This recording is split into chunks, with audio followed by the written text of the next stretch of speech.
Pour ne rien manquer, abonnez-vous maintenant. 9h moins le quart, très précisément, on accueille notre invité politique. Bonjour Sarah El Haïry. Bonjour. Vous êtes secrétaire d'État à la jeunesse, en charge de la jeunesse et du service national universel. On va parler avec vous de la généralisation possible pour toute une génération, pour le coup, du service national universel. Comment faire? Est-ce qu'il faut le faire sur le temps scolaire ou pas? Est-ce que ça va coûter trop cher ou pas? On viendra notamment sur le rapport d'un sénateur socialiste de la Creuse, assez critique d'ailleurs, sur le service national universel. Mais avant ça, j'aimerais qu'on parle de l'actualité de la journée.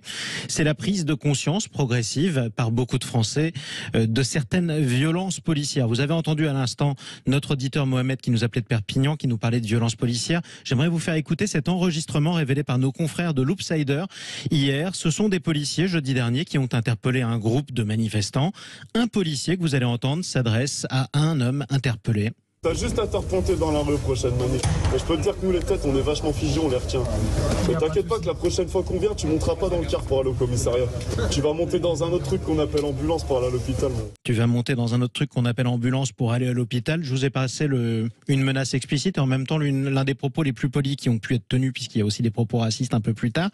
Réaction de la secrétaire d'État à la jeunesse que vous êtes? Vous savez, je ne prendrai jamais à mon compte l'expression de violence policière parce que ça touche toute l'institution. Par contre, ces propos sont choquants. Ils sont inacceptables et ils font honte aux uniformes qui sont portés.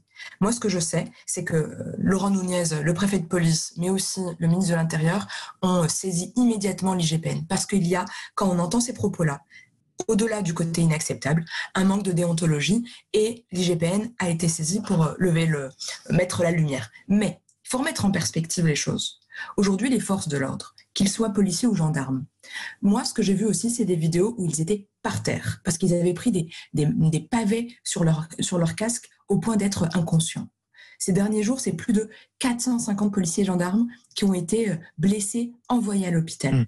Et je ne ferai jamais, mais jamais, l'amalgame entre les manifestants, les Black Blocs et ceux qui veulent en réalité abattre les policiers et les gendarmes en prenant pour cible leurs uniformes et ce qu'ils représentent.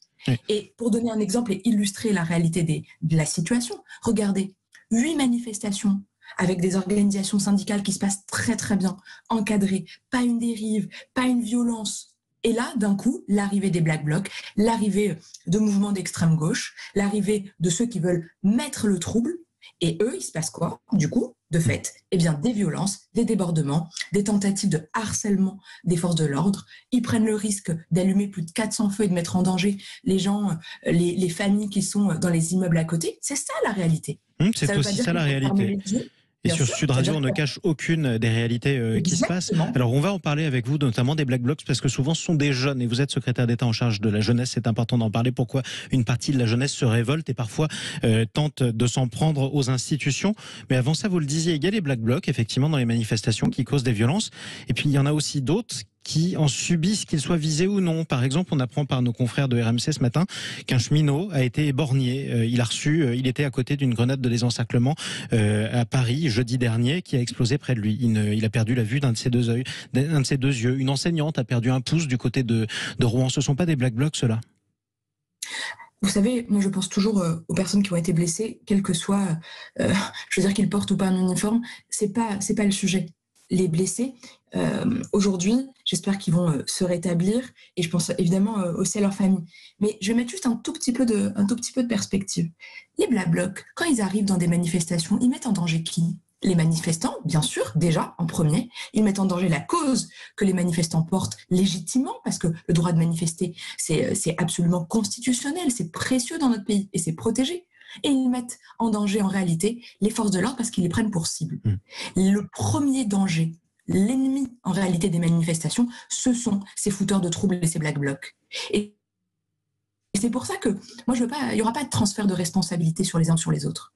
Moi, j'ai bien vu toutes ces manifestations qui se sont très bien passées. Parce que, oui, on a le droit de ne pas être d'accord avec une réforme, de l'expliquer, de le dire, de le montrer, de débattre, de manifester, même à très grande ampleur, c'est normal. C'est la force de notre pays. Et il se trouve qu'avant d'être députée, j'étais responsable syndicale.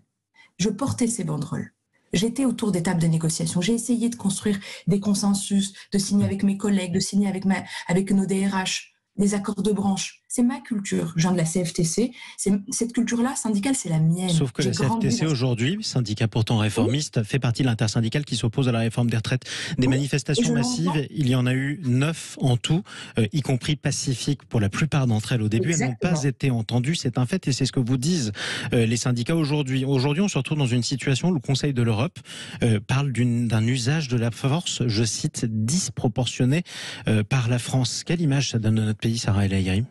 Ce qui est certain, c'est que ceux qui sont responsables de cette situation-là, c'est les Black Blocs, c'est l'extrême gauche qui ne condamne pas les violences et qui justifie, qui essaie de légitimer les violences qui sont faites contre les hommes et les femmes qui portent les uniformes, qui essaient de nous protéger, ou qui justifie les violences contre les institutions, qui justifie les violences contre les biens publics. Juste un exemple, avant-hier à Paris, dans la manifestation, il y a eu plus de 3300, il y a eu plus de 400 feux et plus de 400 mobiliers urbains cassés. C'est quoi l'image de la France qu'ils donnent ? Effectivement, l'image est effectivement difficile. On parlait aussi. Chacun a sa responsabilité. Parlons aussi de cette situation-là, c'est ceux qui cassent et ceux qui mettent en danger la vie des manifestants, parfois des familles qui manifestent, ou encore des forces de l'ordre qui essaient de protéger, d'accompagner ces manifestations et qui sont dans leurs droits. Parlons aussi de cette manifestation qui est prévue aujourd'hui dans les Deux-Sèvres. Près de 10 000 manifestants opposés à l'installation de bassines. Ce sont des bassins de rétention d'eau. C'est à Sainte-Soline. 3 000 membres des forces de l'ordre y sont pour parer à tout usage de la violence qui est redouté par les autorités. Parmi les Black Blocs ou alors les opposants, beaucoup dans ceux qui sont violents sont des jeunes. Vous êtes secrétaire d'État à la jeunesse. Pourquoi, justement, une partie de la jeunesse dont vous êtes la secrétaire d'État est à ce point révoltée, quitte à user effectivement de la violence ? Vous savez, parce que malheureusement, aujourd'hui, on a une vraie crise démocratique. Et notre crise démocratique, elle est due aux différents chocs que notre pays doit traverser. On manque d'unité, on manque d'apaisement, on manque de voie du dialogue. Et résultat des courses, vous avez des mouvements politiques d'extrême gauche qui justifient les actes violents. Manifester contre un projet, manifester contre une réforme, manifester contre pour un choix politique différent, c'est légitime. Et c'est même protégé par la loi. Par contre, parce que ça ne sert à rien, Sarah El Haïry. Parce que là, pour le coup, ça n'a servi à rien. Ça sert toujours. Ça sert toujours. C'est pas parce que on fait parfois le choix de ne pas prendre tel quel ce qui est écrit sur des pancartes qu'il n'y a pas de consultation, qu'il n'y a pas de travaux. Mais on peut pas justifier, on peut pas légitimer, on peut pas légitimer la violence. Ce n'est pas entendable. Personne ne l'a fait ici d'ailleurs. Non, pas sur votre plateau. Non, bien sûr. Mais on entend sur plein de plateaux, parfois, des gens dire la légitimité de cette violence, elle est due à la violence qu'on peut entendre ou qu'on peut voir. Attention, la légitimité, elle est dans la loi, elle est dans la représentation démocratique de nos pays, de nos institutions. Et donc, aujourd'hui, le texte sur la réforme des retraites, ce n'est une sorte vous savez, d'excuse pour mettre le bazar, parce que ces Black Blocs qui cassent. Ils ont déjà cassé pendant la mobilisation des Gilets jaunes. Ils ont cassé chez moi, sur mon territoire, avec quand il y a eu Notre-Dame-les-Landes et l'installation d'une ZAD. Donc, ils n'essaient de trouver que des excuses. Parlons maintenant aux hommes et aux femmes qui veulent, qui se mobilisent pour la réforme des retraites. Vous savez, dans notre pays, on ira chercher le dialogue. Et le président de la République le souhaite. L'intersyndicale sera reçu après l'avis du Conseil constitutionnel, parce que plus que jamais, nous avons besoin d'unité et de calme. Ça, c'est tout le pays qui en prend les conséquences. Ça, ce sera pour la réforme des retraites, en tout cas la suite, et les autres négociations syndicales. Parlons de votre dossier, celui duquel vous êtes en charge, l'instauration et la possible généralisation du service national universel. Dans quelles conditions et quand ? Une question d'abord pratico-pratique. Est-ce que ça se ferait sur le temps scolaire, pendant les cours, pendant la période des cours ou en dehors ? Est-ce que vous avez tranché entre ces deux scénarios à ce stade ou pas ? Vous savez, tout à l'heure, je parlais d'unité et de construire avec les Français. Je suis encore en train de consulter des associations de parents d'élèves, des enseignants, des organisations syndicales, des mouvements également de jeunesse pour savoir quels sont les avantages, que ce soit sur le temps scolaire ou quels sont les avantages que ce soit en dehors du temps scolaire. Un des avantages qui a été pointé d'ailleurs par le sénateur socialiste de la Creuse, Éric Jansanetas, c'était que pendant le temps scolaire, pour 2 semaines de service national universel, ça coûterait moins cher. Est-ce que c'est un point en plus justement pour cette option-là ?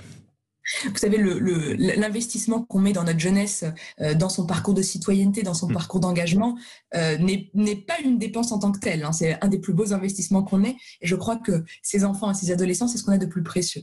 Si notre pays est un grand pays, c'est parce qu'on élève les esprits à l'école et parce que dans le fond, je crois, on ne se juge pas par rapport à ce qu'on hérite, mais plutôt par les actes qu'on fait, par le travail qu'on met, par l'engagement qui est le nôtre sur nos territoires. Et le SNU, c'est ça. C'est faire rencontrer, vous savez, le petit jeune de Sainte-Soline et le petit Parisien ou le petit Nantais de chez moi. Parce qu'il n'y a aucune raison qu'ils se rencontrent aujourd'hui. Et si un est bourgeois et que l'autre est fils d'ouvrier, il y a encore moins de chances qu'ils puissent se rencontrer. Le SNU, c'est de se dire, vous savez, la France, elle nous appartient à tous.